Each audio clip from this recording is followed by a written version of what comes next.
Сар шинийн баяр хаяанд ирж сайн нэр олох уран ухаан сэлсэн улсын хурлын гишүүд гарын бэлгээрээ тойргийнхаа хамтуудыг бөмбөгдөж эхэллээ. Гурил будаа, чихэр жимс, хуанли тэргүүтэй гарын бэлгнүүдийн хамт улсын хурлын гишүүн тэр сайд энэ гих бичгийг дураатал бичиж дурсгалын зураг хамт татуулахын тэд мартсангүй. Гэвч бэлгнээс илүүтэй бүтэн жил тойрогтой үзэгдээгүй гишүүдэд харах нь ахмадуудад илүү сонин хачин байгаа нь нэгэнт илэрхий харагдана. Тэгвэл тэтгэврийн зээлийн дарамтын дунд тэнхээ бартал бүхэлзэж яваа ахмадуудад төрийн түшээлийн бодит ажил хэрэгтэй юу? 5 кг гурил хэрэгтэй юу?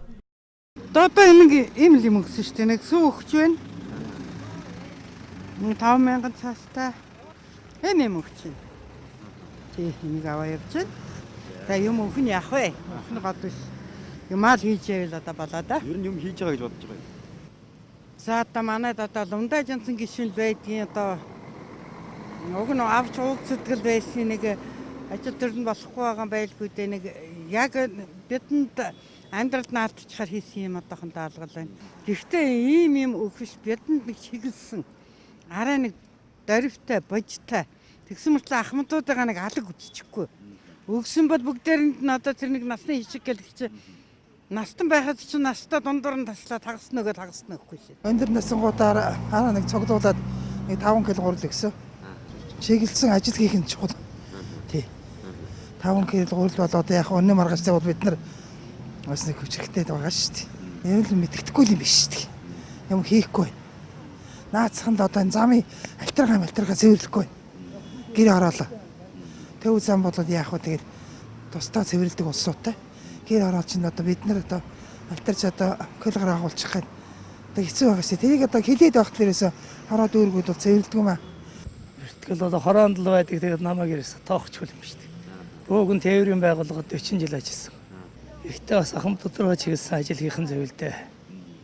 Нэг удаа нэг бэлэг өгөөд яах нэг баяр ёслоо гээд өнгөрчих ш бас.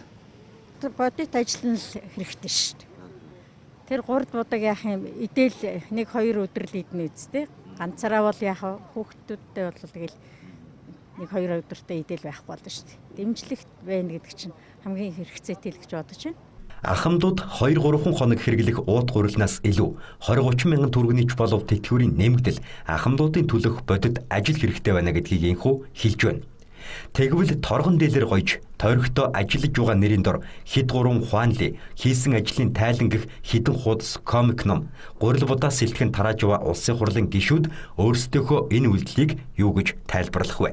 Нэгэн жишээ болгож улсын хурлын гишүүн Оюун Чимгийн өнөөдөр хийсэн тайлбарыг хүргэе. Улсын хурлын гишүүд бэлэг тарааж байна гэхээсээ илүү тойргийнхаа өндөр настай буюу 70-аас дээш настай ахмадуудаа хүндэтгэл үзүүлсэн.